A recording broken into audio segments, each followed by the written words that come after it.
Hey everybody, welcome back to Video Game Esoteric, in a continuing series where we review every single Capcom CPS, CP System Dash, CPS2, and CPS3 game ever made, and today we're taking a look at Darkstalkers. Now I will say that this is one of my favorite fighting game franchises that Capcom's ever made, and it's definitely one that they don't utilize near as much currently as I wish they did. And I will say that the naming conventions in this entire series are so confusing, keeping track of what game came and when can be a nightmare, but this is the first game that launched the franchise. Before we get too far involved, though, do me a huge favor, go down below, hit like, subscribe, and that notification bell definitely helps us out. And if you feel so inclined and want to support the channel, we got a Patreon link down there as well. But I absolutely love this entire franchise, but I will say Darkstalkers being the first game, it's a lot of fun to check out because there is a lot here and it is a lot different than something like Street Fighter, but the later games on the CPS2, and I will be talking about all of those, are better. So if you want a foundational lesson in what Darkstalkers was, definitely start at the beginning if you've never played any of these. But like I said, there's different games in the series that have an expanded roster, better graphics, and they're just a little bit more fun, but you can't argue with the fact that Nyan Cat is in the background here. I'm not sure where that meme started. Maybe it started with Darkstalkers. If you know, leave me a comment below. But unlike Street Fighter, which has always felt a little bit more combo heavy and special move heavy, I really appreciate Darkstalkers just for what it is. It's a fast-paced fighting game that just feels different than Street Fighter. Now, I love Street Fighter Alpha 2 and 3, but Street Fighter 2 was definitely not my favorite. I'm sure I'm going to get a lot of hate in the comments for that. I'm not disputing it's not a good series. I'm just saying that it's not for me. But I just always loved Darkstalkers. The character design, some of the most iconic things Capcom's ever done, the background artwork, everything about this is just a near perfect game to me. I love the graphics in the background with the casino, with that large neon cat, with the cat walking on the railing there. It just looks and feels like a really special game. And of course, Capcom was one of the best developers when it came to fighting games in arcades or on home consoles, only rivaled by people like Sega, but this is definitely one of their best works in my opinion. You get really small intercut stories between stages, but now moving right on here, we have this Egyptian themed level, Anarchist here.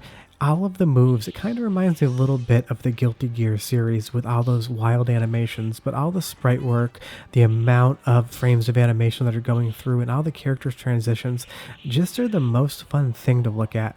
And I really like that this game and series takes a more horror-based vibe to it than some of the other fighting game franchises. You're fighting monsters, you're fighting vampires. It has a really nice feel that's just probably more oriented towards what I like in a video game versus something like Street Fighter. But it's always a great time to play this game, and it definitely comes alive more with friends.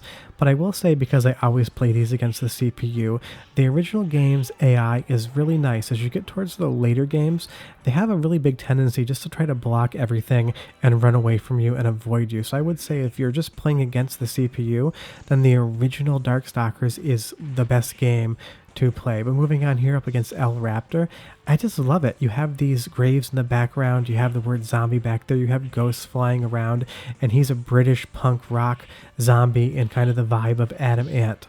And that's just not something that you see every single day. And this is a series that I just wish Capcom would do more with because it's absolutely spectacular. And of course we get new Street Fighter games, we get different Capcom fighting games, and I know that there was supposed to be a Darkstalkers game coming again soon, but I just haven't seen it yet, and I hope that we do get that. You'll see that I did take a double loss here, and I will say that the game gets quite hard as it goes on. It's going to put up a lot of challenge for you, and it's definitely going to give you a lot for your money.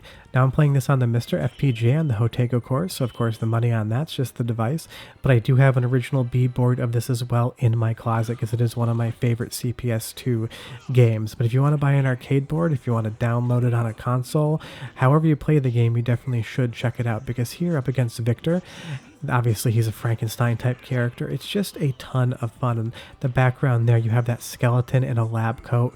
You have bloody sheets draped over what looks like a Frankenstein making device.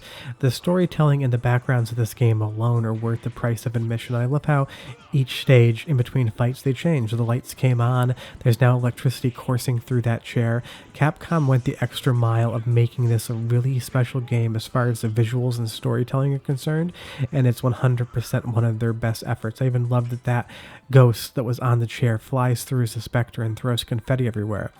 But as good as this game looks and plays, it also sounds amazing. So go ahead and listen to it for about 30 to 45 seconds, and I'll come back and tell you more why Darkstalkers is, in my opinion, Capcom's best fighting franchise. But enjoy.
That's just the type of soundtrack that you absolutely expect to be married to the visuals we're seeing right now.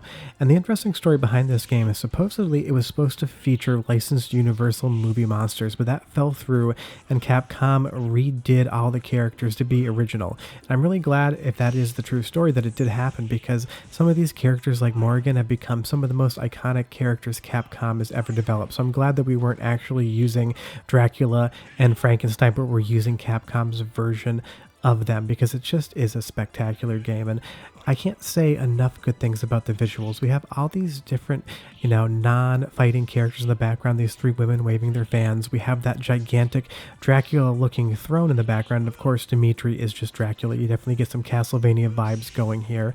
But everything looks incredible, even the faux lighting effects off those fire piles there.